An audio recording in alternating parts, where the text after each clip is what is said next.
بسم اللہ الرحمن الرحیم، اللہم صلی علی محمد و آل محمد وعجل فرجہم اجمعین۔ بات ہو رہی ہے سفر شام کے دوران حالات اور واقعات کے بارے میں۔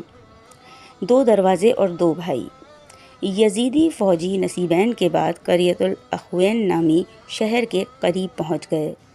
یہ شہر 2 بھائیوں نے آباد کیا تھا۔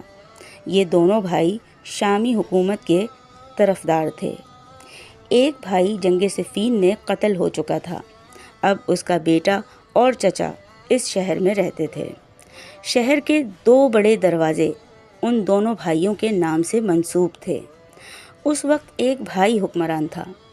چچا اور بھتیجے کو جب اطلاع ملی کہ سید الشہداء امام حسین علیہ السلام کا سر اور ان کے خاندان کے قیدی کوفے سے دربار یزید میں پیش ہونے کے لیے شام جا رہے ہیں تو ان دونوں کی خوشی کی انتہا نہ رہی۔